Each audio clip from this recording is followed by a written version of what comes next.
Quelle malchance pour Michel Sardou. Lui, qui avait hâte de remonter sur scène pour une nouvelle tournée, a vu cet événement tant attendu une nouvelle fois interrompu.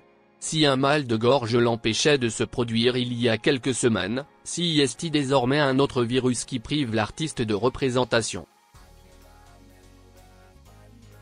Michel Sardou compte des milliers de fans, des millions d'albums vendus, d'innombrables récompenses et un public encore plus fidèle.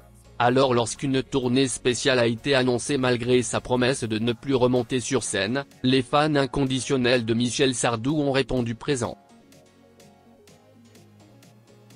Mais si certains d'entre eux ont la chance de le retrouver, d'autres fans restent sur leur faim. Pour cause, après que 2 concerts aient été reportés au mois d'octobre, 3 autres concerts ont subi le même sort.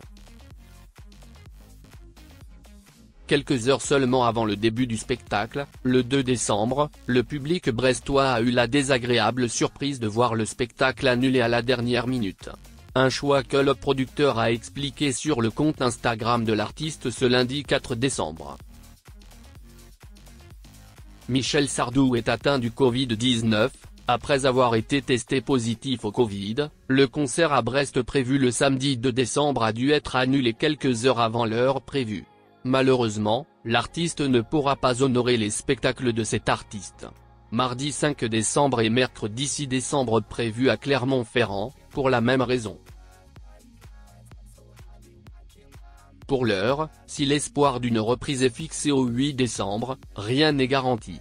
Nous lui souhaitons un prompt rétablissement et espérons qu'il pourra retrouver son public à Genève le vendredi 8 décembre.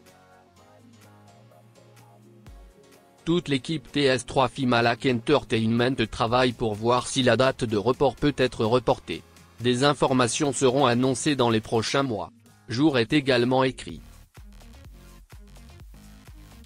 Plusieurs annulations en quelques semaines, voyage menacé? Michel Sardou n'avait certainement pas prévu que la maladie serait au centre de la tournée. Dès le mois d'octobre, le chanteur de 76 ans revient sur scène grâce à un ultimatum de son épouse Anne-Marie Perrier, et est contraint d'annuler des dates à cause d'une angine de poitrine très inconfortable en chantant.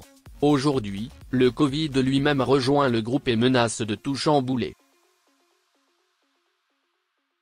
En effet, comme cela a été clairement démontré lors de la pandémie et des mesures de quarantaine de 2020, le Covid-19 est très contagieux et les personnes infectées ont parfois besoin de se reposer.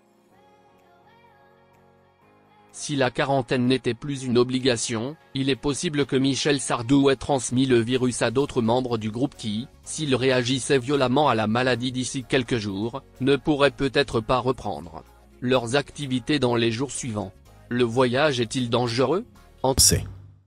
La carrière de Marlène Jobert a véritablement décollé au début des années 1960, lorsqu'elle a décroché son premier rôle au cinéma dans le film La cuisine au beurre en 1963. Ce rôle lui a ouvert les portes de l'industrie cinématographique et a marqué le début d'une carrière fructueuse. La carrière de Marlène Jobert s'est étendue sur environ une décennie, des années 1960 au début des années 1970.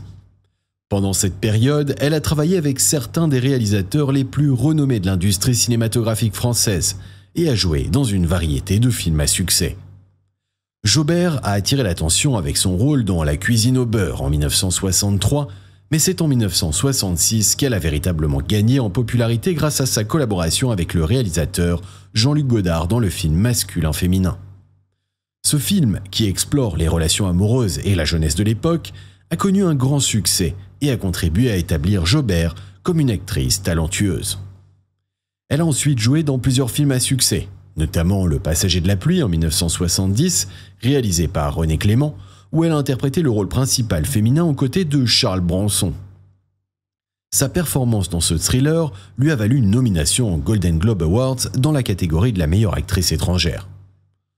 Au cours de sa carrière, Marlène Jobert a également collaboré avec d'autres réalisateurs français de renom, tels que Philippe de Broca dans Le Diable par la queue en 1969 et Claude Chabrol dans La Rupture en 1970. Elle a démontré sa